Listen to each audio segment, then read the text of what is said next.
kaleo hano o kaleo hano o inoa kuhome kuhome kuhome o keuka kaulana.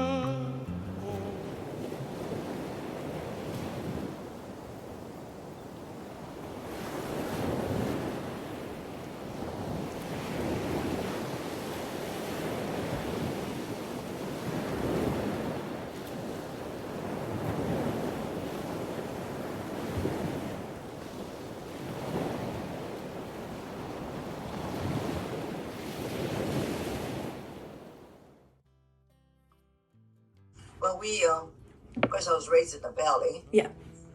And so we grew everything. We grew the taro, and we had to fish for our food. So basically, I lived outdoors a lot because we didn't have electricity. Yeah. So, outdoors, we always had lanterns. So we even had a stove outdoor that we cooked our meals on. That's the tough times.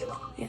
But so we always went swimming. We had a river right by us, so we did a lot of swimming and a lot of. We used to get fish with fork. Believe it or not, a fork. My dad had a long fork, and he showed us how to catch fish with a fork. Wow. So that was our thing growing up. Basically, just Then we had a poi factory, of course. Yeah.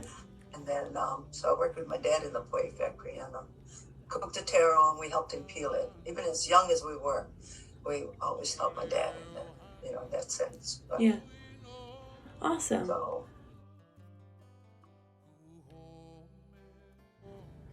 I love the water, and since we were just surrounded by it in the valley, Yeah. we went swimming every day because it was right out there by our door. So my dad always let us do it. But I like the rain too, because after that everything was nice and clean, and smell the fresh air. Yeah. And climbing trees. We did that a lot. Growing up, I think that was our favorite thing.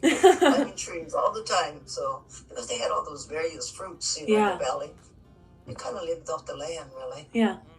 So, that was our favorite thing, really. Awesome.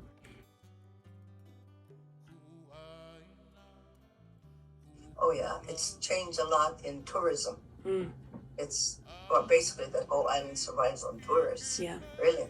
Without tourists, with that Maui, with that fire, that tourists, the economy really took a dive. Yeah. They had a hard time because it's their life, tourists. If they don't have tourists, they don't have jobs. Yeah.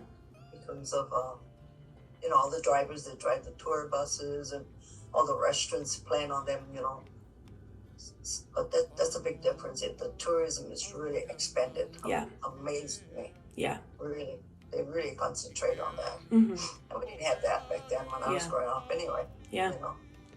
If people came to Hawaii, that was like, oh yeah, just for a visit, but nothing for sightseeing or anything as now. Yeah.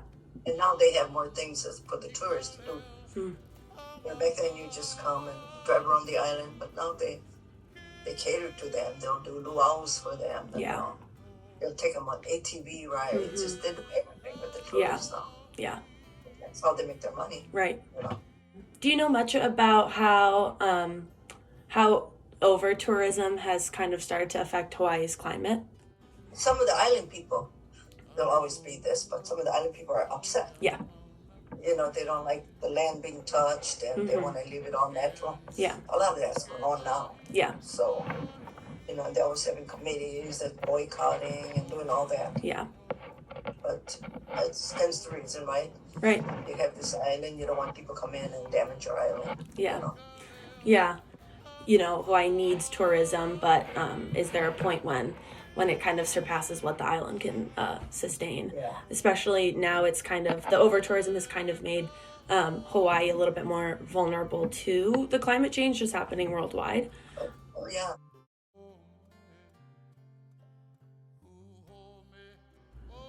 Yeah, I think I understand, about their land Yeah. and how they want their land, and yeah, they should let the people. A lot of the Hawaii people, as they call it, Hawaii lands, leave them alone and let them build their own and keep that land. They have a lot of fights over that, Yeah. over the land, because a lot of them come in, they want to buy the land to build hotels. Yeah. A lot of the Hawaiian people are very upset about that. Yeah. They think it's destroying the island by building all these hotels. Yeah. So I'd like to see that they had their opportunity to do more with their land. Yeah. As like with this Maui fire now, a lot of the big businessmen are coming over and want to buy. It's a burnt land, but they want to buy it and rebuild. Yeah. And a lot of the people don't want to sell. Yeah. Because they want to build, get it all back. Yeah. What was. Yeah.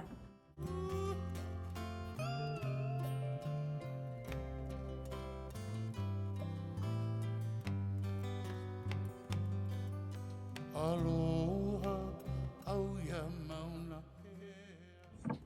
So that's really great that, Yeah. there's a fire. They're all trying to work together. Yeah. Help everybody out. Because the government's not doing what they should be doing. Yeah, definitely not. So that's what's going on over there now. Yeah. So, Yeah, and I think just kind of as what you're saying, like that land remaining with the Hawaii peoples will, in turn, help the native species that are becoming endangered because of all the deforestation in the building. So I think that's kind of the goal, is to more so bring awareness to what's going on and why the native people are fighting for their land, because so many people are so uneducated and unaware of kind of what's going on in Hawaii. Because they do claim that we have to tear all these trees down, and then we're losing the birds that we had forever. Yeah. And so they're upset about that. That's one thing they're upset.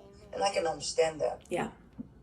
You've always had those birds, and pretty soon you won't have any. Yeah. They keep doing that. It's one of the concerns they have. Yeah. So, but somehow they'll make it. Yeah. They'll get there. Yep. They'll get there.